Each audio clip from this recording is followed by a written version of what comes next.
Hello and welcome back to the Jet Press Podcast. My name is Justin Fried. That's Mike Luciano. The Jets are pathetic, Mike. They're really bad. Like really, really bad. Like this was possibly the most pathetic, humiliating football game that I've watched in a while. Yeah, I don't know if that's an exaggeration. Jets related, certainly. The Patriots, in a while. The Patriots could have hung 80 on the Jets in this game if they were trying. They scored a touchdown every time that Drake May had the ball. If Drake May played the entire game, I think they scored 70 points and he has 9 touchdowns. Yeah, easy. And I'm not sure the Jets scored. I'm not like trying to be, funny or exaggerating. I genuinely believe that. This was awful. And, we're not going to talk too much about the game. We're going to talk more about big picture stuff, which has been the theme of this season, obviously. And the Jets are well aware that that's the theme of this season. But before we get into any of that, Austrian Jet fan gifting 10 memberships. Austrian Jet fan, you are the man, as we say it every single time. Thank you so much. Once again, you are funding. That is a better use of your money than paying $70 for parking and going to that damn game. He is funding our future. It's all Patriots fans there. I'm surprised there weren't more. Why would you pay counting food and all that? What, $200 maybe? I will say tickets, parking, food, beer, all that. Why would you do that to yourself? I will say I respect and pity any. I don't respect their financial decision making. I do. I'm not going to pocket watch here. I'm not going to watch people's wallets and do it. I will if you won't. I'm going to say that I just respect the unbridled, undying loyalty that somebody can have to a football team like this, a sports team like this, or any entity in your life that is not reciprocating love and appreciation the way you are for them. So I respect anybody that chose to attend this game. Although, again, as Mike said, you probably have better ways to spend that money. But, yeah, we're talking about the big picture stuff. We're going to have an Aaron Glenn conversation because this was as pathetic as any football game gets, as any sporting event can get. And I don't even think we're going to have a Glenn conversation. We are, because I think I'm going to have to be the voice of the negativity. And I don't like that because I feel like I'm the voice defending Glenn a little bit on Twitter right now. But I need to push back a little bit. We can't fully Glenn. This can't be the full Aaron Glenn apologist podcast. So I want to push back on some of that. But yeah, we'll get into all that and then we'll talk some draft stuff because some good draft news, Mike. The Cleveland Browns won. They did. So now Jets, for the Tankathon watchers, the Jets have the number 3 overall pick. Yes. The Giants and Raiders are both 1-2. No matter who wins this game, they will move up to number 2. The loser will move to number 1. In theory, the Jets could still pass the Raiders in strength of schedule. I don't know if they will this week, but it's a very close tiebreaker, that strength of schedule with the Jets and Raiders, not so much the Giants. And if the Raiders win the next 2 games against the Giants and the Chris Oladokun Chiefs. Yeah, sure. Not sure if that's how you pronounce his name. I'm sorry. But if they do that, then they will pass them, hypothetically, and then they can move up to number 2 because the other 3-win teams out there are Tennessee and Arizona, and they both have a harder strength of schedule than the Jets. So the Jets let's do this. You know where to find us on Apple, Google, Spotify, Overcast, wherever you get your podcasts. We are there. And on YouTube. Like the stream, big help. Subscribe, big help. So we can make more podcasts about this great Jets team. But first, I'll rip into Aaron Glenn a little bit because the Patriots, as we said, could have scored 70 points if they wanted to. And Aaron Glenn, he always says, I didn't have him ready. They, again, are not prepared. The effort that they had earlier in the year is gone. He was trying multiple fake punts on one drive. He seems desperate. He seems like he doesn't have the same fire that he did earlier in the year. In their defense, Mike, isn't a fake punt a better, wasn't that more likely to succeed than just trying a regular offensive play? Yes, it was. So I get all that. And this is the kind of performance at home against your biggest rival that can get people fired. Yeah. And I think a lot of this defensive staff is going to get fired at the end of the year. Do I have a ton of confidence in Aaron Glenn going forward? No. But here's where I shift into the positive. Because, and again, I do think that it is fair that we at least need to see him, quote unquote, enact his vision. Like, we need to see him make these picks and spend this cap space and do something right here. Because you talk about getting dealt a crappy hand. He got certainly dealt a crappy hand with the Rodgers thing and the cap space and the this and the that. There's certainly, he didn't get dealt, he didn't have a franchise quarterback installed. So I get all that. Is Aaron Glenn a good coach right now? No. But let's just look at the players. The group of 53, which may be as pathetic a group of pure 53 players in this game as I've seen play in an NFL game in a while. That was my take. I like, yeah, you can point to the roster, whatever, for the entire season. They've had worse overall rosters entering a season. The group of players that the Jets trotted onto the field in today's game was as decrepit as any group of players that I've seen any NFL team try down the field. Like, it was that bad. Like, one thing I keep hearing too is that there's a lack of effort. Well, like, imagine, this is why I hate tanking in general. Imagine you're on the Jets. First, let's divide the roster in half by guys who are NFL caliber. That already takes out like half the guys on this roster. Then the subset of that of guys who are going to be here next year. There's even fewer of those. And then the subset of that of guys who are going to be here next year who are being put in good positions by the coaching staff. There's so few. Yeah. Like, one thing it's a question. I don't want to get very rudimentary here, but there's a question I always like to ask people that were really hating on Glenn. Like, all right, he's losing. That means he's doing something wrong as a coach. That means you have to be able to point to something that he is not doing that he should be doing to win. In this situation, forget everything else. From 1 p.m. to 4 p.m., what was he not doing that would have improved the Jets' effort, that would have made this a more competitive loss? Because, again, fans want to lose, but now they're losing, and they're not losing the way fans want them to lose, and they're getting upset. Throw down the field. You have Brady Cook. Brady Cook is like Nathan Peterman, Tim Boyle bad. I didn't think he'd be that bad. I said he is the love child of Tim Boyle, Nathan Peterman. I mean, I know I have the whole Brady Cook joke going on. I did not think he'd be that bad. Yeah. Let's go look at the defense. How many starters on that NFL defense are NFL players? What, 4 or 5? Quantez Stiggers is a good special teamer. He's not an NFL cornerback. Jordan Clark is not an NFL defensive back. Dean Clark is not an NFL defensive back. Quincy Williams is quit pretty much. They didn't have Will McDonald, who's the one guy who can get to the quarterback on this team. Peyton Page, Colin Saunders, Braden McGregor, Eric Watts. There's a threshold where you get to talent-wise. We've seen it with Brady Cook at quarterback.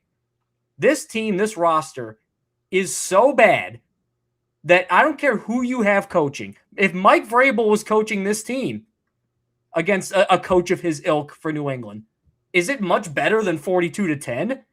Is it 35-17? Will that really make things better? I don't think it would.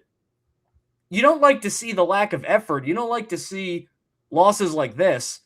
This team is in such dire straits, again, of their own choosing, because they started Brady Cook in an attempt to tank. So it's their choice to be this bad.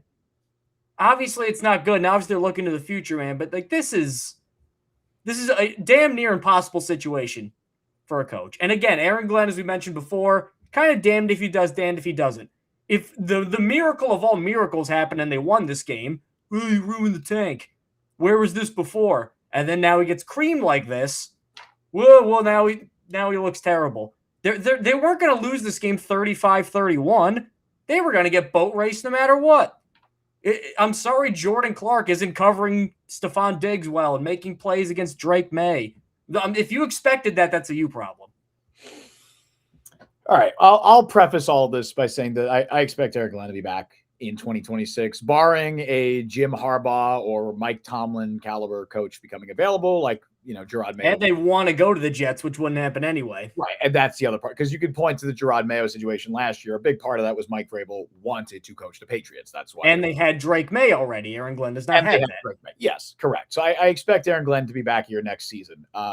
That said, I find it hard to have any real optimism about this current coaching staff. I like Chris Banjo. Chris Banjo seems to be a damn good special teams coordinator. I like some of the stuff that Tanner Engstrand has done.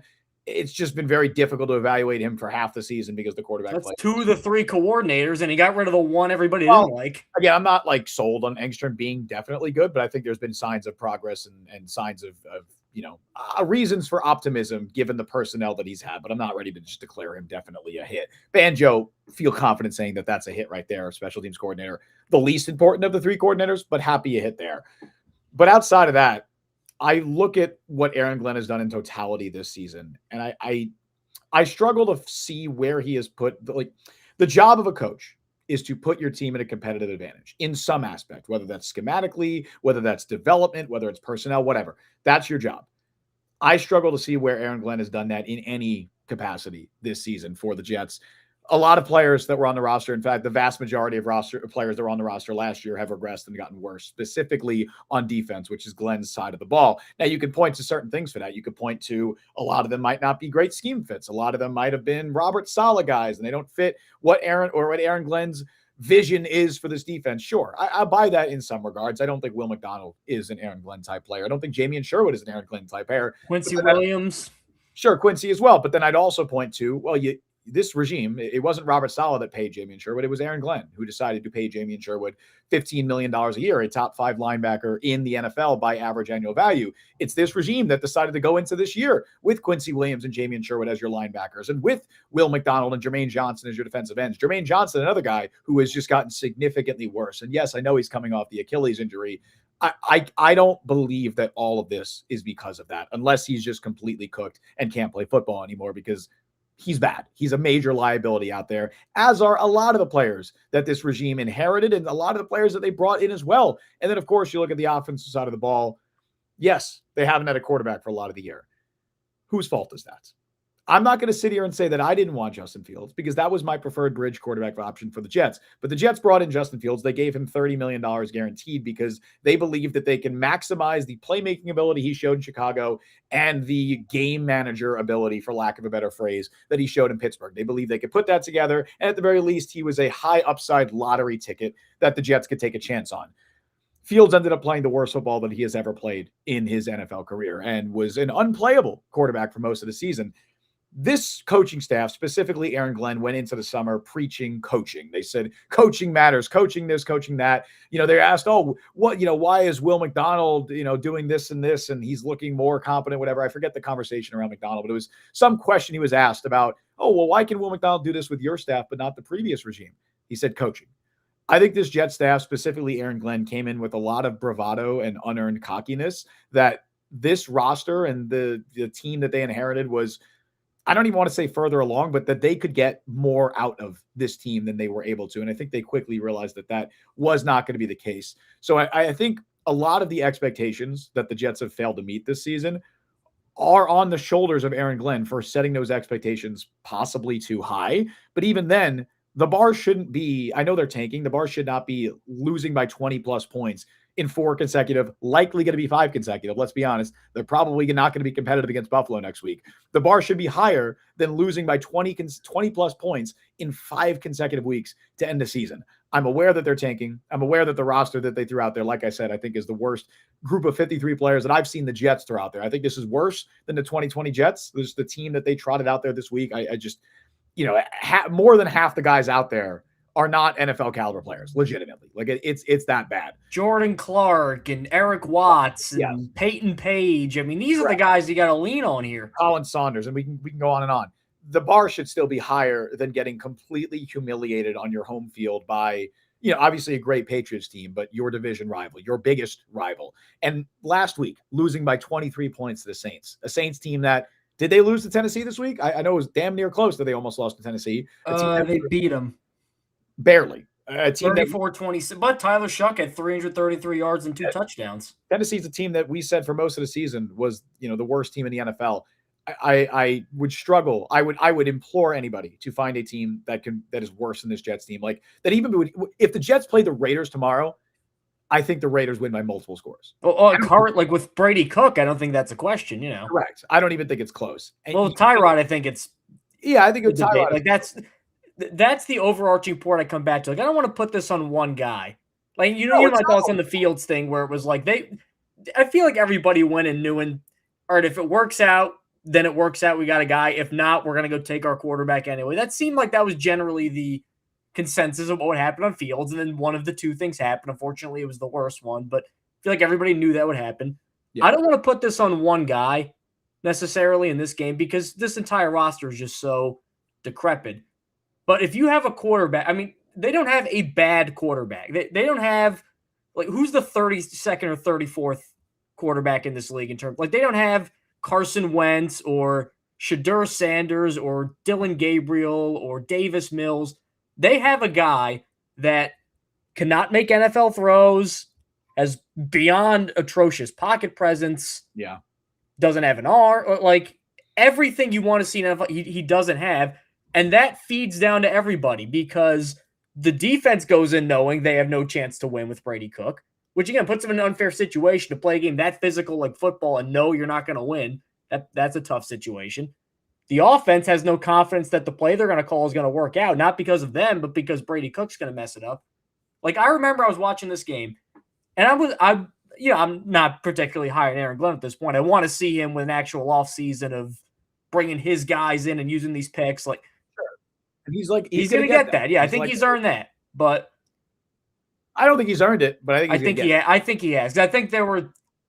Well, I'll stop you. What has he done? I think there were signs that, especially in the middle of the year, that like once this team kind of un-Fs itself, roster-wise, quarterback-wise, and at least has not Brady Cook level play and not pulling guys off practice squads repeatedly at key positions plays, that there's something there to hold on with. Like now they've given up, but that was an organizational directive to give up. So I don't want to get too hard on him here, but getting back to Cook, there was a play, and I'm more down on Glenn than I have been before. I'm like, man, this is embarrassing. It's the Patriots again. They're literally like making fun of the Jets. Like that always seems to happen. And then you remember the play. Cook is rolling out, can't find anybody, turns left, and just chucks it to the sideline to nobody. And the scales fell from my eyes, and I just said, not his fault. Because when you have a quarterback that is making plays like that, the entire roster gets infected with, but this team already has a bad mope infestation. Now it's even worse because as bad as Zach Wilson was, Zach Wilson's obviously worse because of the impact he had. As a quarterback, he's 5 times better than Brady Cook. Like when Tim Boyle was in, remember how we wouldn't even really evaluate games because, it's Tim Boyle? Aren't we at that level yet with Brady Cook? Like, has he made a play in 3 weeks? Like, no, you can't evaluate anybody in this offense because the quarterback. Or even the team, really, because nobody on the team thinks they're going to win, even Aaron Glenn. And we're gonna get to a lot. Oh, we got a ton, yeah. I just saw one that was, Brandon R said if Cook is marched out there next week, that is on Glenn. I don't start Brady Cook next week. I start. You need to at least have minimum viable product here. Throw someone else out there. I don't even know. I don't know what Tyrod's personal issues are. I don't know if I don't want to speculate. I don't know if his personal reasons are something legitimate or if it's like, I don't want to play for this team anymore. If it is, all power to you, man. I don't blame you. But if Tyrod's available next week, I would probably want him active just in case it's just this horrific. I would give Hendon Hooker a start and just see what the hell he can do. It's not going to be. It's not going to impact the plans next year either, but we are past the evaluation point with Brady Cook. I think the Jets can fully evaluate what Brady Cook is, and he is not even someone that I think should be a camp on the team next year. I have all those tweets saved, all those Brady Cook tweets saved. You're right. Okay, look, you are right about an undrafted quarterback. It's the easiest of victory laps to take, because I thought the Field signing would be okay. I thought the Stevens one was bad, and was wrong on both of them. So I'll take this easy victory lap. You gotta take the layups, Justin. Yeah, sure, man. But yeah, this regime is going to have, and by this regime, I don't want to tie Darren Muji in there because I don't evaluate Muji and Glenn the same. I think Muji has done a lot more good than bad. Again, that is taking into account that this past offseason was very clearly not meant to be an offseason where the Jets were trying to do a lot. They didn't make many free agent signings. Like the Jets need to be a lot more aggressive in this offseason coming up. They can't have their only 2 players that they signed to multi-year contracts be Justin Fields and Brandon Stevens. For the marginal work that Muji did, I thought he hit on a lot of those margins, right? Whether it's the Harrison Phillips trade, the Juwan Briggs trade, first 2 days of the draft too. Trade. Yeah, I think obviously the biggest moves that he made were Armand Membu. That's a hit. Membu's a great player. And he's still fighting Taylor. There. Yeah, he is. Credit to Armand Membu. That man almost got into a fight at the end of the first half because, a lot of players in this roster are apathetic, and I can't blame them for that. He cares. That's a guy you build around. Fuck, man. If they want to make him captain's year 2, I'm not even mad about it. He's already a top 10 right tackle, probably. Easy top 10 right tackle. I think you can make a case he's top 6 or 7. No, not so. Oh my God, it's just everywhere, man. Sorry. I will say, going off that though, around the holidays again. Merry Christmas, Happy Holidays to everybody here. The younger brother, sometimes Jet Press analyst Dominic Luciano. He's on a travel basketball team, and they all have number 2, number 4, number 7, or whatever. And then one kid had number 67. I'm like, all right, that's on purpose. And then his school also set up a rule where if you say 6'7" in class, you have to write a 67-word essay on why you're being disruptive. 67-word. That's not an essay. Well, That's he's in fourth grade, you know. Or, you don't want to read him the riot act. I don't know, but maybe it's 607. That's a real punishment. 6,700. Oh, God. There you go. But what was I saying? Oh, yeah. Muji and Glenn. And Membu, Mason Taylor, I'd say trending towards a hit. Would like to see more. Gino just got picked in the red zone, by the way, in Raiders Giants. It's still 0-0. Awesome. That what a game. It's so funny they made that a 4:00 game. Yeah, standalone window. Has no business. Right. It has no business being a 4:00 game, but very funny. And then the other two big, moves that I would say that he made, Justin Fields, colossal failure, complete whiff. Brandon Stevens, trending good. Better than expected is how I would grade. Did you see that one comment though where this guy was like, because I was saying, hey, Brandon Stevens, if you don't think he's been good, at least you know what you're watching. He goes, well, if he's good, that's expected. If he's bad, okay. So no credit if he's good. I only make fun of him when he's bad. All right, Jets fans. The guy was like, yeah, if he's good, he's doing his job. If he's bad, then he sucks. It's like, well, you can't. That's not fair. No. That doesn't make sense. But yeah, I would like before I'm ready to crown Darren Muji as anything, because with Joe Douglas, I thought Joe Douglas made a lot of good moves around the margins too. He claimed, I know he traded away John Franklin Myers, but he also claimed him off waivers. They helped develop Bryce Huff from an undrafted player into a damn good player. Quincy Williams was a waiver wire pickup. There were a lot of marginal moves like that Douglas made that I thought were good moves. And his Brandon Stevens signing was DJ Reed. He's essentially done the same thing. Right. So I need to see Darren Muji hit on the big things. I guess you could also, the other big moves that Muji has made is, of course, the Sauce Gardner and Quinn Williams trade, which I would argue that obviously it's too early to say who won that trade. They got supreme value for both of those players. They got above value for Quinn and Williams, and they got what you'd expect for if you're going to trade Sauce Gardner, if this Jets team was going to trade Sauce Gardner, it was going to take 2 first-round picks. And Mitchell looks good. Plus an Adonai Mitchell sweep. And some God-level luck. Not luck, good luck, the Daniel Jones thing, but luck for the pick. Right. I like what Muji has done. Glenn has not given me any reason to be optimistic that he is the right head coach for the job. He's going to have 2026 to prove that. They have ample resources. They have a ton of draft capital. They have a ton of cap space that they can bring guys in and shape this roster in the vision that Aaron Glenn wants. But if that vision looks anything like what we've seen in 2025, I have concerns, especially if you're looking at the defensive side of the ball, because what are the Aaron Glenn guys, right? The Aaron Glenn guys that he brought in, Andre Sisco, complete colossal failure of a signing, total whiff of a signing. Brandon Stevens, trending up. That was better than we expected.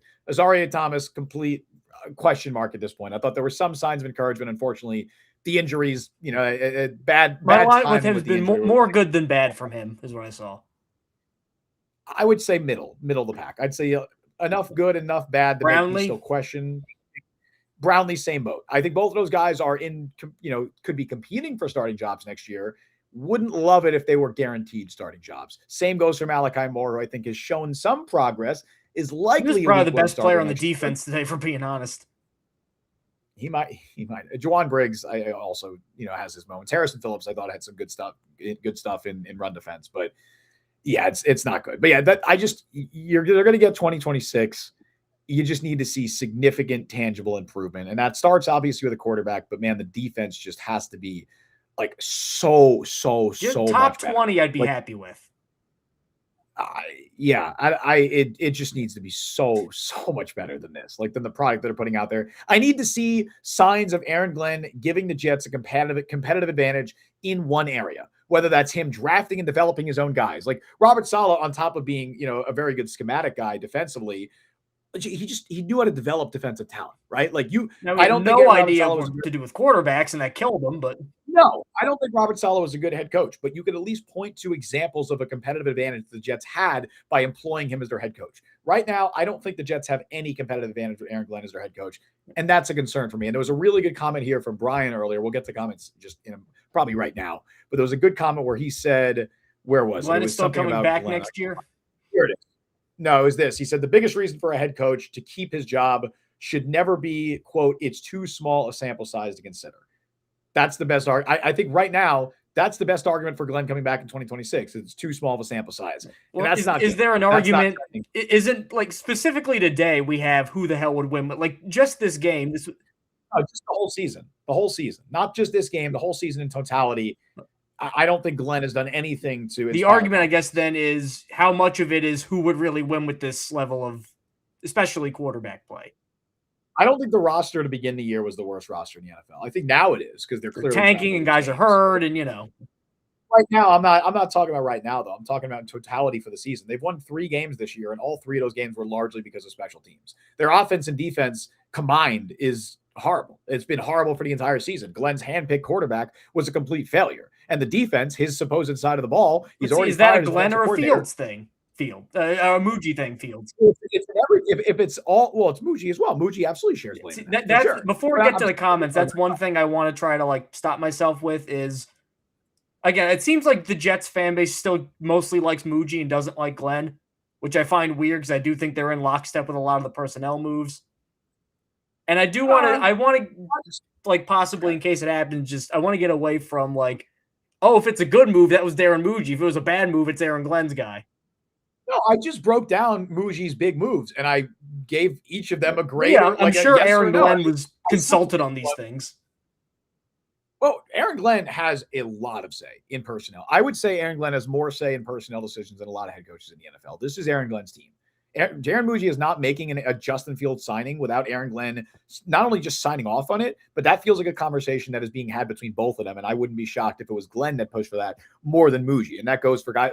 Brandon Stevens, you think that was a Darren Muji move? That was an Aaron Glenn move that was signed off by Darren Muji. So I'm not saying like one of the good stuff is Muji and the bad stuff is Glenn here. I just think that a lot of the margins moves that have been made by Darren Muji have been good pickups, whereas a lot of the personnel stuff and guys regressing and players who are already here getting worse, that falls on Aaron Glenn, right? And again, I just don't see any competitive advantage that Aaron Glenn is currently giving you. Hopefully he can provide that. Hopefully, because I don't know if Aaron Glenn is ever going to be this schematic wizard, right? He wasn't in Detroit. I don't think he's ever going to be a guy that's like, oh yeah, if you have Aaron Glenn, you have a guaranteed top 5 defense, which was kind of the case with Robert Saleh. What you're hoping for with Glenn is a guy who can develop young talent, who has an eye for certain talent, who has a vision for what he wants this defense to look like, right? And who can motivate his players. And I don't really think we've seen a lot of that this year, right? So that's let's get to the comments because we have a ton. Let's go and start with Vinicius, one of our members here, $1.49 membership for you. I would sell my soul for a head coach like Shanahan, McVay, Payton, or even LaFleur. Even Drew Aller could be decent with them. I mean, yeah, I would sell my soul for those head coaches too. And I do think that preferably in this league, you want a coach that gives you a schematic advantage more than any other advantage, right? When we're talking about competitive advantages a coach can provide, the best coaches in the NFL, with the exception of a few where you could point to like, a Mike Tomlin, right? Where that's, he hasn't won a lot recently, but you're always going to be good. As a baseline level of good, you're going to be with Mike Tomlin. But if you're looking at the best coaches, Kyle Shanahan, Matt LaFleur, right? I know there's some talk that Green Bay could fire him, but it's not going to happen. A Sean McVay, right? Guys like that, they're clearly, even look at like what Ben Johnson has done this year in Chicago. They're clearly providing you with a schematic advantage on offense, which is just, that's the most important thing you can have in this league. And I don't think the Jets are ever going to have that with Glenn. So I think they're already kind of fighting an uphill battle. But there's also times like I don't think Dan Quinn is a defensive innovator at this point. I don't think DeMeco Ryans has I think he's running Robert Saleh's exact defense. Well, I would say Ryans, you're going to have a great defense if you have DeMeco Ryans, right? I mean, maybe some of it is they have amazing personnel. Ryans, I just always compared when he had Saleh because it was literally they're running the same defense. One guy got Stroud, one guy got Zach Wilson, and then there we go. Yeah, I also think that, well, yeah, I agree. Again, Saleh's defenses weren't the problem. The problem was not that Robert Saleh couldn't have a defense, like could not develop a defense. Like he was able to put together an amazing defense every single year and not only find and develop talent, but know exactly what talent he wants on that defense to make it function the way he wants it to. I think DeMeco Ryans does that in Houston, which of course provides them with an advantage. Bell Harry, Doug Marrone for head coach. What do you? No way. He's the totally, Patriots offensive line coach. I think that would be much worse than Aaron Glenn. He had the Jags team that got Lawrence. That was him. It certainly wouldn't be good. Let's go with Brian Sternbeck. Glenn is still coming back. He clinched year 2 and he got his second win. but I don't see how it's possible for any fan to have confidence in him. I don't have confidence, but I do think that this year the big problem he made was he misevaluated the talent. He thought they just needed a coach to beef him up, and turns out they needed a full-scale rebuild. Well, now they're doing the full-scale rebuild, so you have to some degree, see it through, don't you? Especially with the Sauce and Quinnen trade. That told me that they're tearing everything down to the studs. That even more so than the second win, that solidified him coming back. Like, once you allow him to sign off on trading away 2 of your 3 best players in one fell swoop in literally one day, which we don't talk enough about. That was like in an hour and a half. What an insane day that was. What a trip. But once you sign off on letting him do that, he's coming back next year. Richard McCabe, UFL quality roster. You won't find any arguments from me there. You have a UFL caliber roster, and then the few NFL caliber players you have aren't like trying. They don't care. I know, PFF grades, whatever, early PFF grades, 2 of the 3 worst graded players for this Jets in this game, and this includes Brady Cook. 2 of the 3 lowest graded players were Jamie Sherwood and Jermaine Johnson. But this is why, look, I'm a Nets fan. I'm well versed in tanking. Like, this is why it sucks, because the players never want to tank. But it's impossible when you go into game. The NFL, if you're trying to tank, it's more obvious. Because the NBA, like, games are just normally closer. You luck into 100 points. Maybe you can get a one game where you just shoot the lights out from 3 and you win a couple of things. Like, if you're starting Brady Cook, 53 guys, they all know Brady Cook knew he couldn't win this game. So, of course, it's hard to motivate guys, isn't it? In Jermaine Johnson's defense, I think he's still trying out there. I think he just sucks. Yeah, like Jermaine is a guy I'm willing to give one more year. That next year's the make or break year for him, though. Well, they have to. They picked up his 5th-year option. You think they'll do that with McDonald? I don't think they do either. I would be very surprised at this stage if they picked up his 5th-year option. And I will also point to the fact that Jermaine Johnson probably should have been traded at the deadline. If you got a 2nd-round pick for him, which they reportedly had on the table from an AFC East team, I don't care, man. I don't care if that means you're sending him to Buffalo. Fine. It was that emotional stuff is valuable, but I don't give a shit. I guess it rings hollow when you lose like this. Quincy Williams, there is 0 reason that man should have been on the roster past November. Yeah. 4th. Like, I mean, look, I'm not going to get too up in arms about they missed getting what would have been, a 5th-round pick for him, but yeah, I'll be upset about that. I mean, it's a 5th-round pick. Are you really going to be that upset? Yes, a free 5th-round pick for a guy who doesn't want to be here, who's playing terrible football and is just bad vibes all around. Absolutely. I think the bigger problem is that they keep putting him out there. I think he doesn't want to be out there, and they're struggling. Sure, but you should have just traded him then. Like, if that's the point, you should have just traded him, right? Like, if you're going to be playing Michael Walker or Cam Jones or whoever the fuck, trade him. Giants have a touchdown, by the way, Devin Singletary, so. Come on, Vegas. Come on, Ryan Vegas. Sternbeck. So we got dueling points here. 4 consecutive losses by 23 should be enough to put anybody on the hot seat. Absolutely. In this league where there's – look, the Browns just won this week. There is so much parity every single week. That is embarrassing to be that. Shedeur Sanders is a lot better than Brady Cook, even with Shedeur struggling. I don't care. You can't put a product out that's this bad every single week and not expect to be criticized. I guess the thing is, if it comes down, this feels organizational, this whole tank, deciding we are tanking for the top pick. So if it looks this bad, if that's what they're trying to achieve, and it seems like fans want to tank, I can't get too much bile in me for that. If the Jets play the Raiders, the Raiders were just criticized all week for tanking, right? If the Jets played the Raiders tomorrow, I think they lose by multiple scores. Right, but do they lose by multiple scores with everybody healthy is the question. They don't have everybody there. Well, the Raiders are doing the same thing, Mike. They Max Crosby's not playing the rest of the year. Brock Bowers got shut down. They're intentionally tanking too. And they would still beat this Jets team by multiple scores. Slow runner. It has nothing to do with effort. The guys on D, both Clark and the guys at safety, are not NFL players. Stiggers is a gunner, not a cornerback. It's not effort with Brady those Cook guys. is worse than Bryce Petty, not an NFL quarterback. Yeah, it's not. I'm not saying Jordan Clark's not trying out. He's just not good. NFL player. I am saying that Quincy Williams doesn't give a shit if he's on the field right now or not, and he's trying not to get hurt. I think Breece Hall, for as much, I don't want to get on Breece Hall because, again, I don't blame this guy for not trying. I thought he had a good game too. he's not interested in being out there. He doesn't want to get hurt. I don't blame him for not wanting to get hurt. Same goes for Jermaine Johnson or Jamian Sherwood or whatever, or Will McDonald before he got hurt. Like, these guys don't want to be out there. Brandon Stevens, I'm sure he does not want to be playing football for the Jets right now and risking injury. Like, he just doesn't want to be out there. Carlucci, Connie, Tommy. No way we can bring Glenn back. He hasn't had us prepared all year long. He'll be back. There's no way that he makes that Sauce trade or that Quinnen trade without. Yeah, I think the only ways he's fired is if somebody like Harbaugh or Tomlin or even like Matt LaFleur, if he becomes available, and they like, want to come here, which wouldn't happen. And the Jets know they can hire. They're going to hire like Matt Nagy or Jeff Hafley, and then fans are going to be just as upset. Remember, they're still paying Robert Saleh. They would be paying Aaron Glenn. Aaron Glenn got a 5-year deal. They'd be paying both of them as well as another head coach that you're likely paying a lot of money to. It's just not going to happen. And he did look again. Glenn's not coaching well, but if let's say they fire him after a year, if he came out and he said, "Look, what do you want me to do with Brady Cook?" Like, that's not a crazy argument, isn't it? Well, he's starting Brady Cook. I'm aware of why he's starting him, but he's still starting him. If he's this bad, then man, fuck the tank. Like, get somebody who can actually. That goes back to that whole thing we had during the last show, the show about like you can't want a tank and then say they're not losing the way I want to lose.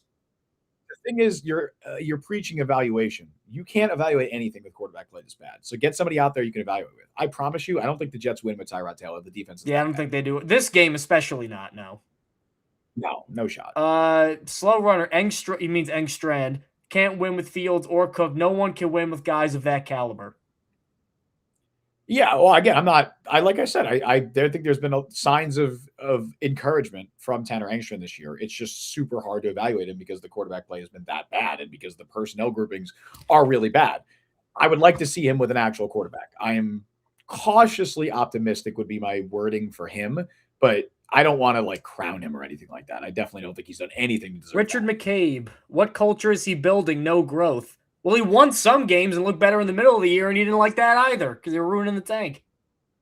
Well, you don't know if Richard McCabe like that or not. I mean, you're assigning motivations to him. Right. Well, what is scary is after 1 year, he has a second point. We still have endless questions about coaching, both head and off. I don't think offensive endless questions. I think there are some questions. Yeah. Endless about defensive coaching for sure. And if they hire a guy who leaves a recently fired staff and is pretty good, I mean, that could all work out anyway. I will say I think it's a major red flag as well that they already fired the DC. And like you said before, I think there's going to be sweeping changes to this defensive staff, which, man, that's Aaron Glenn's side of the ball. If you're firing pretty much the entire defensive staff because like these guys suck, what does that say about you? You are the one who hired them. That's not. Well, again, no Jets fan is going to ever want to hear anything about this team anymore because it's probably not going to work out this way. But and I know that Dan Campbell's Lions won at the end of his tenure, but also when he fired Anthony Lynn and got Ben Johnson, I don't think people saw like, oh, that's a black mark on Dan Campbell because he hired Anthony Lynn. I don't believe they fired like half the offensive staff, which I think the Jets are probably like because they promoted internally still, but yeah. Correct. They promoted internally. I do not think Chris Harris is going to be the Jets defensive coordinator next year. And if he is, that's probably an abject failure on the organization's part. Eric Washington, you're gone. Aaron Curry, linebackers coach, probably gone too. It's hard to argue many of these guys deserve to have their jobs next year. And I don't want to Chris Harris, I think, should. But maybe. For what? Like, I guess because Brandon Stevens has been all right. Sure. If you want to the other option is to completely get everybody on the staff. I don't know if you want to go that. Would that be so terrible? Keep Dre Bly. He's cool because we might get Caleb Downs because I think that's his uncle. So, Mr. Mule again. How likely is it the Jets get Mendoza if the Raiders win today? It's more likely than if the Raiders lose. That's possible. I also, I forget what I've said on the show. I might have changed my mind a little bit on this. I do think there's a world where the Raiders don't draft the quarterback. I think we both have said that at various points. Okay. Because their roster, how bad this Jets roster is, it's an even worse situation for quarterback going to Vegas just because they don't have an offensive line. That's really the only difference. The Jets have an offensive line, the Raiders don't. They need so much. And the Raiders have a defensive line and the Jets don't. I wouldn't be shocked if they're into Kyler Murray sweepstakes. Maybe they after paying Geno too. Well, Geno's not going to be the quarterback next year. I know, but that's still a lot. He's still owed like a couple more years. Is he really? I don't know how much. I don't Yeah, know. it was like a multi-year extension they gave him. I don't know how much guaranteed money's on his deal, but I don't. I think there's a world where the Raiders don't draft the quarterback. I think the NFL, like I know every year fans go crazy for quarterbacks, obviously because they're quarterbacks. I really don't think the NFL is super high in this quarterback class, and I don't think if I were to predict right now, I don't think the first two picks are quarterbacks, and I think a lot of people kind of expect them to be. I don't think they will. I think if the Jets get one of them, they will be. I think the Jets are more like I think the Jets draft the quarterback because the Jets are going to be in a situation where they know they have to win next year, right? Like Aaron Glenn needs to show significant improvement, and the best way to buy yourself time is to draft a young quarterback and for that young quarterback to show promise. That is the easiest way to buy yourself time. The Raiders are not going to be in that situation. Pete Carroll's getting fired. Keep in mind, though, I don't think that whole regime. I mean, obviously they'll keep the GM, but they're going to have a new head coach. They're not going to feel that same pressure to immediately draft the quarterback. I think that the Jets will. Keep in mind, though, only Andrew Luck has been picked number 1 overall, started as a rookie, and led his team to a winning record. Well, I don't expect the Jets to have a winning record next year. That would be a surprise. 8 games, I'd be very happy with. Yes, yeah, sure. It's obviously how you get there and stuff. But if they draft the quarterback and that quarterback looks good, Mike, keep everyone. Like that's what I don't. As a general statement, that's obviously things can still change, but that is the most important thing by far. If they draft a rookie quarterback and we leave year one feeling good about that rookie quarterback, the state of this fan base and the state of the organization is going to be vastly different than how we're talking about them right now. I will say, though, because we were talking about this on one of the other shows, that was mostly because we said of the two teams that are quarterback, well, I guess Arizona is now, and they're right there too. They're top 5. They're 4th. Right? Looking at, oh God, are they going to take Ty Simpson now? So I don't know. If we were looking at Cleveland and Las Vegas, and we were saying of those two teams, I think it's more likely Cleveland takes a quarterback. Yeah, because they have the defense, and Vegas just goes best player available. I think there's a world where the Jets have the pick of the litter with the quarterback class. I do. And even if the Raiders end up picking ahead of the Jets, which they probably will, I think the Jets could still have the pick of the litter. Key Serzo's 503. That is a car crash of a username. Mendoza, the Bible toter, will get pulverized on the Jets. Well, why? Oh no, because he's the Jets. I don't know. What was the guy's name? Keister. What was his name? Key, like key, lock and key. Yeah. Sersoze. I'm gonna call him Key. Kaiser Soze. Okay, never mind. Oh, Kaiser Soze. Yeah, okay. I'm stupid. What is Kaiser Soze? Usual Suspects. What is that? It's a good movie, but you don't watch movies or right. I watched or know A Christmas Carol or anything. Hey, okay. I don't want this narrative that I'm like not cultured or anything like that. That's just a ridiculous narrative. I'm not a big movie guy, but I watch a ton of TV shows. I said I did like a Tiny Tim thing. You said the musician, and I said what? And you're not cultured for not knowing that he's the musician because when I think of Tiny Tim, I don't think that's crazy that people associate. I think if you asked 100 people, I think 95 would be on my side. I disagree. I agree with myself.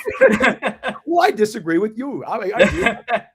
Anyway, what was this? Oh, let's go with. No. I was going to address Kaiser. Kaiser is his name? Kaiser. Oh, yeah, Kaiser, yeah. Kaiser. If Fernando Mendoza is good, no one's going to give a shit. Like, no one's going to care what his personality is. No one's going to care about Bible thumping, any of that. He will be beloved. And some Jets fans would like Kim Jong-un if he was the quarterback of the Jets. They just want to win. 100%. Like 100%. Go look at Rodgers when he was doing all that stuff. How people were twisting themselves into pretzels. Right. Aaron Rodgers is a lot more grating of a personality than Fernando Mendoza, who seems like a nice guy by all accounts, a very wonderful guy, right?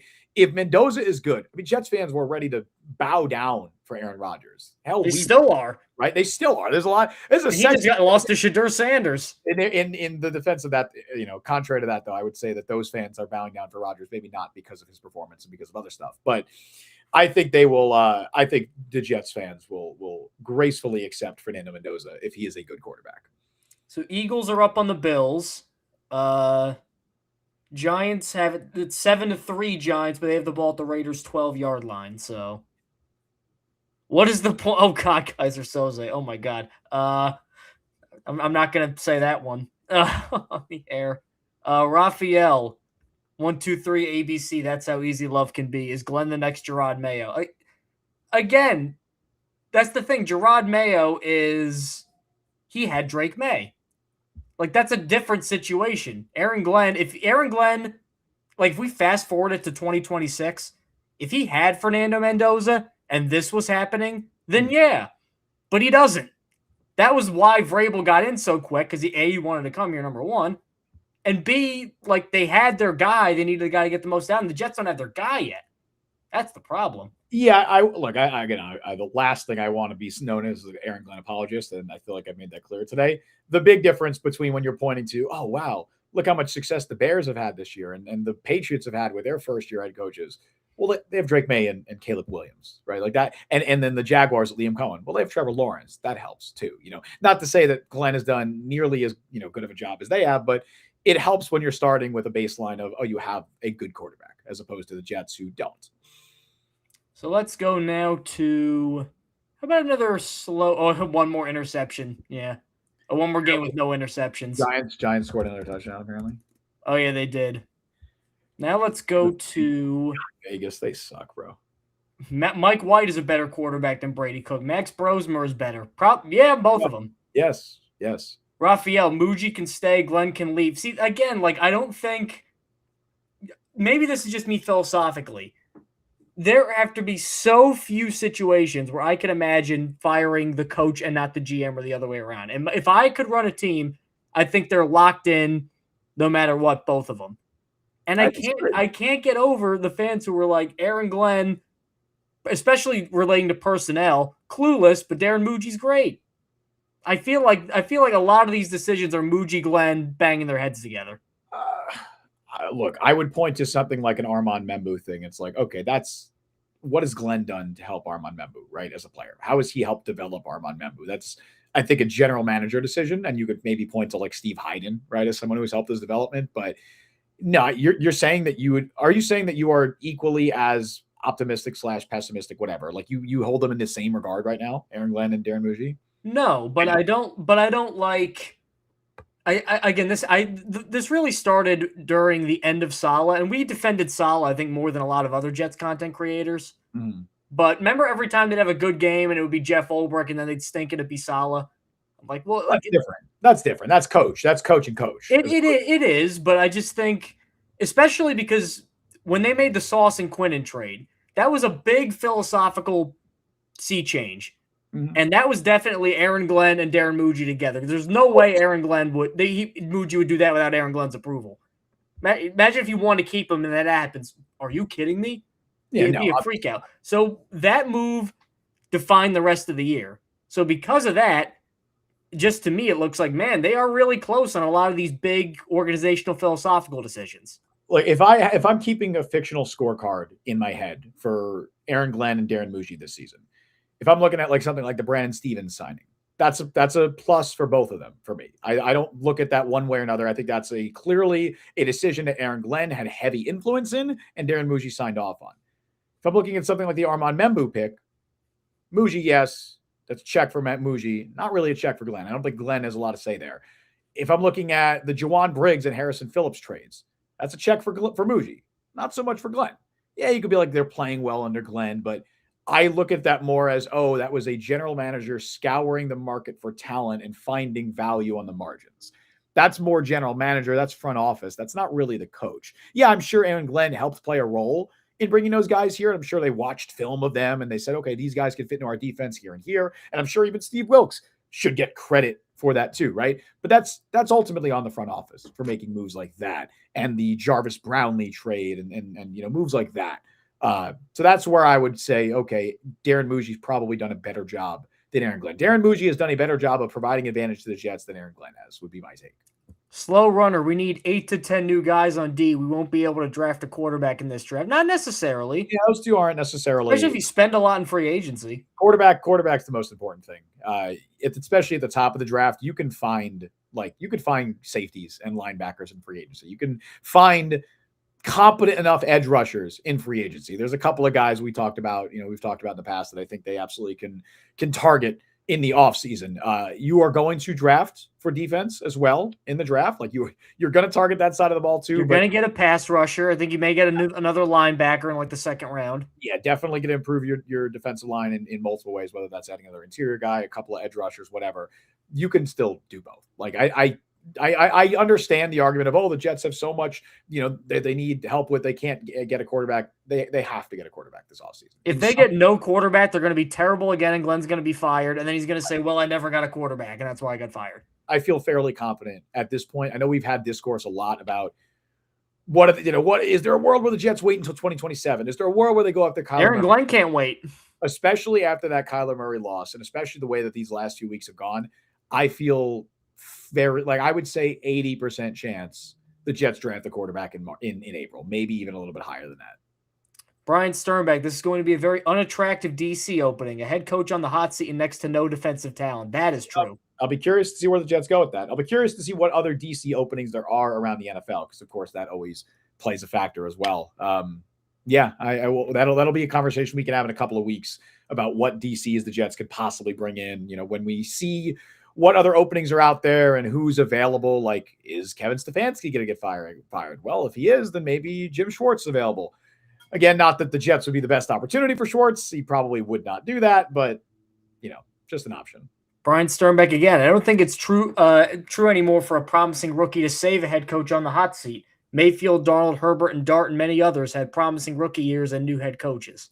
Yeah, yes, I agree with that. You need to see you need to see reasons that the head coach should stay beyond OU, especially if it's a defensive coach. It's a little different if it's an offensive guy, but you need to see reasons why this head coach should stay beyond that. Like, you want to see competitive football. It just helps a lot when it helps for the vibes of the team if you have a young quarterback who is doing well. And if you have a young quarterback that's doing well, that means you have a quarterback that's doing well, which makes life for everybody easier. And you probably win some more games because of that. But no, I agree. Just having a young quarterback succeed does not necessarily mean that you are going to keep that coach. Although I do think, like, if you look at like the Jackson Dart thing, a little bit of a weird scenario there, because I think Dart's success was actually largely tied to Dable. I think Dable was doing a really good job with him, and he's been a lot worse since they fired him. He has been, and his firing was more so just because of a lot of other factors. Basically, he got fired for everything that that had nothing to do with Jackson Dart. Everything else was terrible. So this obviously isn't going to happen because it would be stupid. But there are those rumors like, oh, the Giants are going to look at Mendoza. Yeah. Hypothetically, would you be interested in trading for Jackson Dart? Oh, what's the price? What's the price? I don't know. I'd throw Adam Schefter. I'd throw a second. I'd give him a second. I mean, Josh Rosen got a second. No pun intended. I'd take a dart throw. Would you give up 18? No. I have Josh Rosen got it too, and Dart's been a lot better. I have concerns about his long-term health.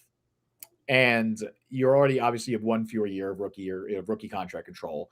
And I don't no, not if you asked me this 5 weeks ago, I'd probably say yes. Not right now. Not with all the injury concerns. I don't think because if you're giving up 18, that's your QB swing, right? Like that's the QB swing that this regime is taking.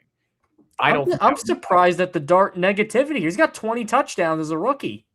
Wouldn't that be the best Jets quarterback season in like a decade? The concussions are a concern for me. Well, because the opportunity cost is you're not drafting another quarterback. I'd rather have Dante Moore at 3 or wherever the Jets end up picking than Jackson Dart at 18 would be my take. Like Jackson Dart a year ahead with the injury concerns that we know at 18. Who would you rather have, Jackson Dart or Ty Simpson? Because I was also thinking about this actually helped. I was thinking about what if they took like BPA there and then Simpson later. But I would rather Simpson at 18 than Dart. Really? The 1 extra year of rookie control, the injuries like that. I just think it's almost, again, it's whenever you're evaluating a quarterback's value, right? It's like a car, right? When you're talking about the value of a used car, the second it leaves the dealership, it's less valuable. I think the same is true for a quarterback. You have 1 less year of rookie year of control on that rookie contract. And yeah, as others in chat are saying, he might be more worth like a 3rd round pick. I think he's worth I wholly object to that. That is crazy. I think he's worth a second. I think they could fetch a second if they traded him. We're talking about trading 2 for Mac Jones. Yeah, I don't think any team should be giving up. Yeah, like Dart is much more valuable than that. Yeah, I think Dart. I think they would get a second for him if they tried to trade him right now. I don't think they do trade him. I think they get a 1. I really think they do. Why would they not? Especially in a weak quarterback class. If it wasn't for the injuries, Mike, I would agree. the injury, the concussions are a major concern. Like, and that's the reason. If the Giants were to move on from Dart, that would be why, right? Like, it sounds like Shane is going to be there. So if Joe Shane's going to be there, which is crazy. I know. Which, by the way, did you see the wording on that Rappaport thing where it was like, oh, they're going to Mike McCagnon him and let him do the draft, and then he's going to leave? It's like, yeah, Joe Shane is expected to remain with the Giants for the draft. What does that mean? For the draft? What is that supposed to mean? But yeah, I think Ozzie Newsome did that one year, but he was Ozzie Newsome, and they just promoted the number 2 guy. If Shane is there and they move on from Dart, that's a pretty damning indictment, right? I know he's Daboll's guy. He was more Daboll's guy than Shane's guy. That's still a pretty damning indictment. And I think a big reason they would be moving on from him is because they're concerned about his long-term health. And I don't blame them. At least where the Jets are now, no matter what happens in Giants Raiders, they are in a position right now where it looks like they're going to get one of Fernando Mendoza or Dante Moore if everything holds. So if they like either of them, there's a chance. Assuming Moore declares, which we all expect him to at this point. Yeah, it would be a crazy bag fumble if he does it, in my opinion. Most likely, especially with how loaded that 2027 class is looking with other, with Sellers going back and with Darian Mensah going back, I will say this too. I've maybe said this on another podcast. If Ty Simpson is really good in the playoff, this makes things so much better for the Yeah. Because even if they're in the Mendoza Moore thing, if Simpson's like a viable, firm QB3 who's like probably in the middle of the rounds. Well, I think that's where he is right now. If Simpson declares, I think he's absolutely I think there's a world as well. I would say less likely, but I think there's a world where the Jets go BPA with their first pick and then target Simpson at 18. And Marvell Reese and Ty Simpson. I don't hate that. It's just going to depend. Like, that will be if I think it's less likely now that the Browns aren't going to be picking ahead of the Jets, because I think the Jets will have their pick of either Mendoza or Dante Moore. Like, they will get one of those guys at a minimum if they want them. So it'll just have to be a scenario where they don't love whatever player that they have an option to draft there. 4 right now is Tennessee. They're not. Cam Moore looks good. They're not taking a quarterback. Yeah, Arizona might. Arizona might. They have Brissett still. Mm-hmm.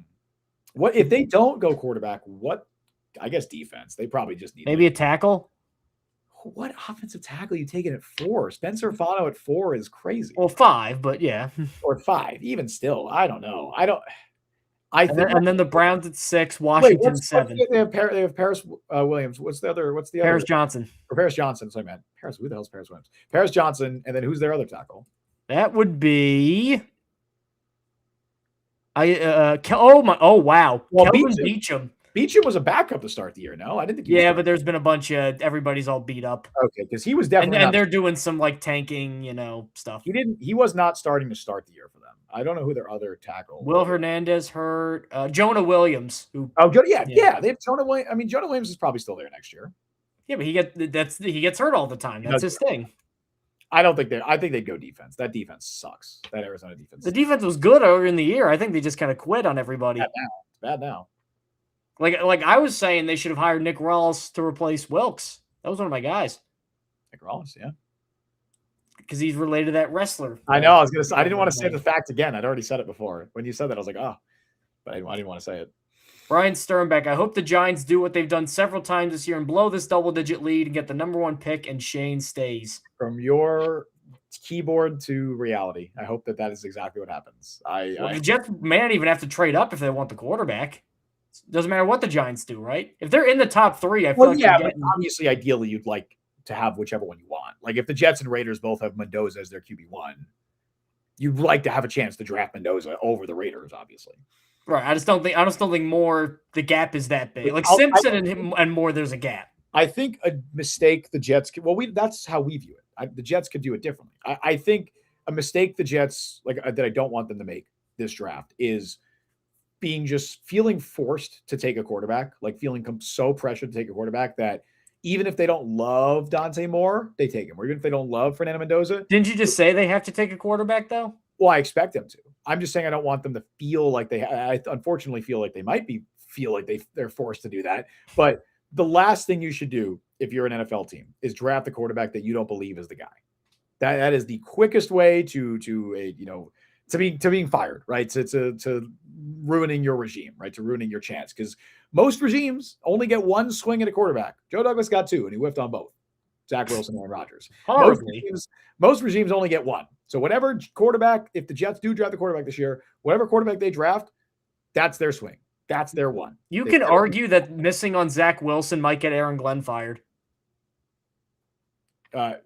We're missing on Zach. The Zach Wilson pick, Aaron Glenn fired, has so many repercussions down the road because then they traded for Rodgers, which put them completely behind the 8 ball this year, and then Glenn got off to a bad start, and then he doesn't get up off the mat and he's fired.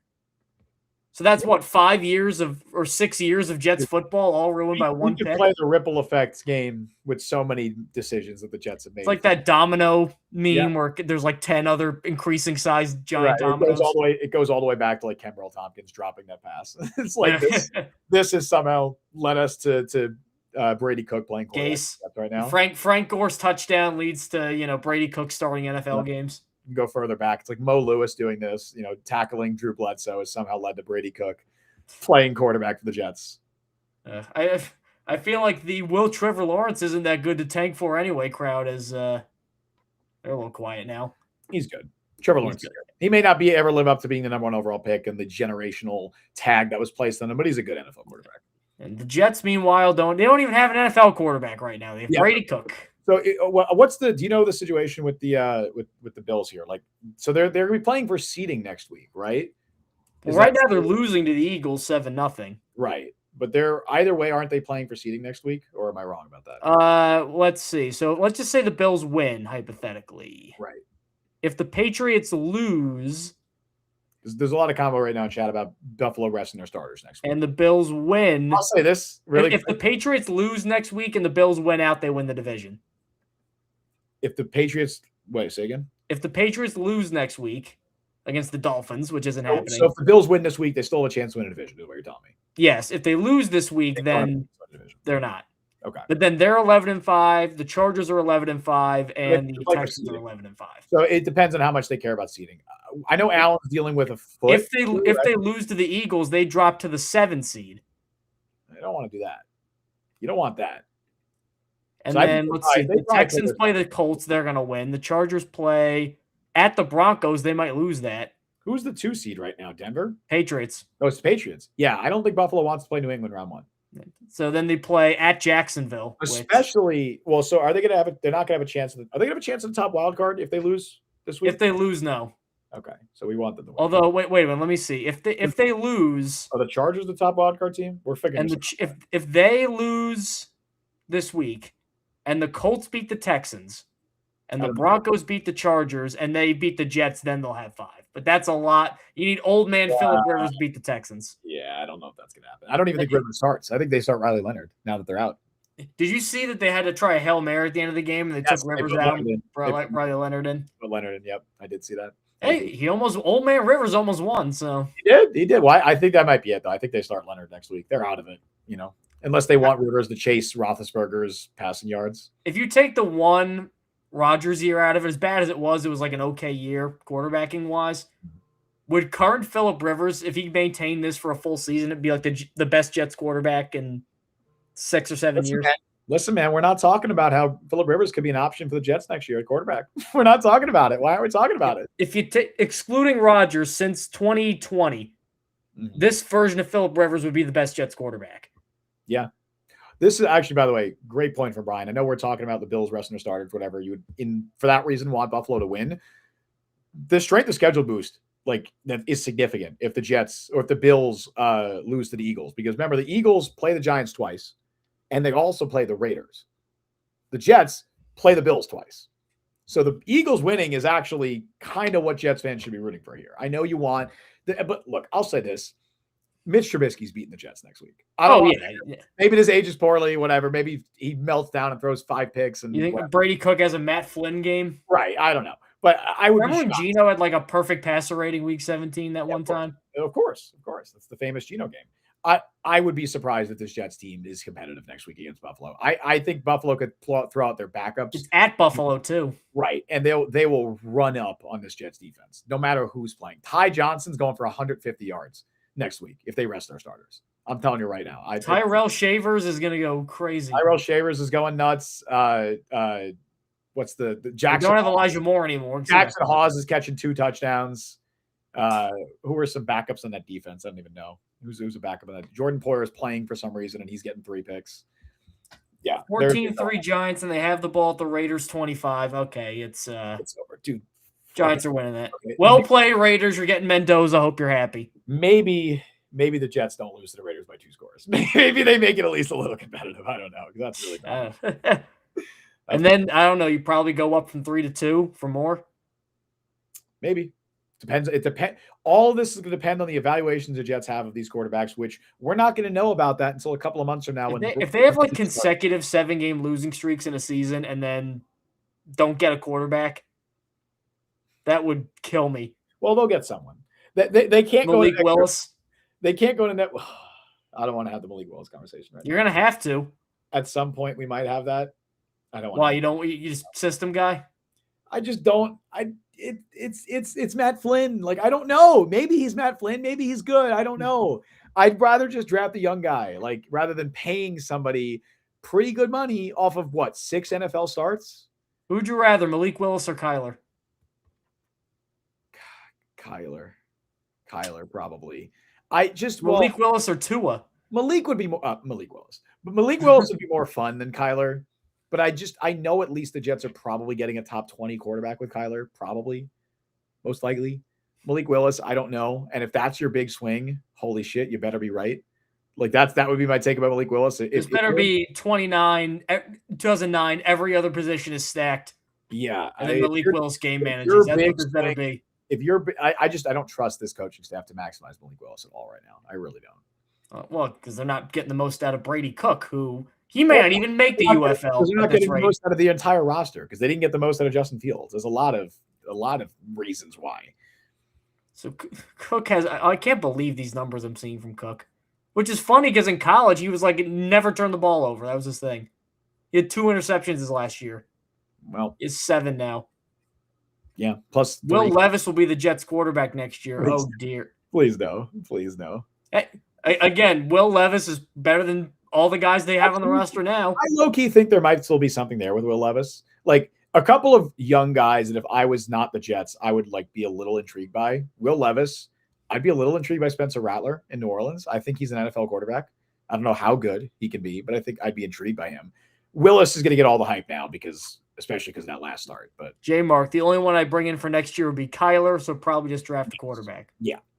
And even then, it's just like, man, if you go or you could do both. Why not do both? Take Kyler and take Dante Moore. It's a lot. Well, yeah, okay. That's the fair conversation is if you're drafting Dante Moore, you're probably not starting him week 1. So who is your week 1 starter? I think we mentioned this on another show where like Daboll with Dart this year, every time a team picks a quarterback, like, we're going to rest him and sit him. By week 4, they're playing. I remember Baker Mayfield had that with the Browns too. Yep. And he came in against who else? The Jets and beat them. It's going to be very interesting, my friend. It's going to be a very interesting few months of quarterback talk. We are back. We're always here. Every few years, we're back in this conversation where we're just evaluating all the quarterback options. It's more fun than what week 18 is going to be because, oof. Oh, yeah. I don't want to talk about that game. We'll talk about it, I guess, on Wednesday, but not really. No, we won't. We'll talk about other Jets stuff on Wednesday at 3 p.m. Eastern time, but previewing Brady Cook versus the Bills in Buffalo, it could be snowing. Oh, the air yards per attempt that game might be negative. Brandon's outside of that one duck he always has down the sideline. The Jets, in theory, the Jets could still end up getting that. Like, what the difference in? They fell even more. Yeah, I don't know if the Jets are going to lap Vegas in the strength of the schedule. Eagles win would be huge for it. I'm not sure how much it would impact it. It's just, I'm not going to figure out all the individual games, the results, and how they impact the strength of the schedule. But right now, as of right now, the Raiders have a strength of schedule of 541. The Jets are at 552. The Giants are at 530. It would be tough to overcome that 11-point gap. It's possible. It's definitely not impossible. An Eagles win absolutely helps that. I don't know what else they need, but I know an Eagles win would definitely help that. And of course, we want the Jets to lose next week. Anyway, Mike, before we sign off, any final thoughts about this stupid team? How did they get Drake May and we got to be doing this? Yeah. Like, how? Vrabel too. And Vrabel. Yep. So everybody wanted Aaron Glenn. We got him. That's how it goes, man. Yeah. This was as pathetic of any football game that I've watched in a very long time. This was possibly the worst roster that I've seen an NFL team trot out there. And you know what? It's probably going to be worse next week because I don't think Breece Hall plays next week. He's banged up. I know he told reporters after the game that he thinks he's fine. Why even play him next week? Kenny Nwangwu is going to be RB1. Kenny Nwangwu, Khalil Herbert, Brady Cook, Quantez Stiggers got hurt. John Simpson got hurt. It's going to be even worse next week. So that's what we got to look forward to. But anyway, until then, thank you all for joining us on the show today. You can follow Mike on Twitter at @ByMikeandSean. Follow me on Twitter, Justin T. Fried. Follow the Jet Press at the Jet Press. Download the Jet Press podcast wherever you get your podcast. Check us out on YouTube and TikTok. Subscribe, like, hit that notification bell. You can also become a member today. It is $1.49. And thank you again to Austrian Jet Fan who donated 10 memberships. Again, you are funding our eventual trip to Vienna. And I still have, as you can see through my microphone, that little red and white. That is the Austrian flag. Oh, I meant to get this for Austrian Jet Fan as part of a Christmas gift. What my grandmother does, she's a big thrifter. She'll literally go and get a bunch of thrift finds, put them in her bedroom, and give everybody almost like a number, like a deli counter. Okay. And then you go in, pick something out, and then leave. I love that. That's really fun. Now, my dad comes out. We did oldest to youngest this year. My dad gets a casserole dish because he makes so much casserole, obviously. Okay. My uncle got a set of juggling balls. I go in there. I go in the back. There's a picture that you can hang on the wall of Salzburg, Austria. With the fortress on the top. I've been there on vacation before. Really? Adorable. I go, is this part of the thing? She goes, yes. I go, okay. I'm getting this. Nice. I wanted to show Austrian Jet Fan that, but that is really cool. Meanwhile, my aunt is going, what did my husband get? He got a set of juggling balls while I got this is nice portrait of Austria. He knows how to juggle? What? Does he know how to juggle? I guess, yeah. I don't know why that seems like a weird gift to get if you couldn't juggle, but if you just want someone to pick up on it, that's a skill to learn in your late 50s. You want him to join the circus. I don't know, man. That's cool. Shout out. Merry Christmas, Happy Holidays. All that stuff. Hope you had more fun than I think it's impossible to have less fun than watching this game. I agree. We stream live before we sign off every Wednesday, 3 p.m. Eastern Time, and live immediately following every single Jets game. I've been Justin. Thank you all for listening to Jet Press Podcast. I've been Justin Fried. That has been Mike Luciano. Again, happy holidays to everybody. We will see you all New Year's Eve, right? That's Wednesday, New Year's Eve? Yeah, New Year's Eve. Hell yeah, man. For the last stream of 2025.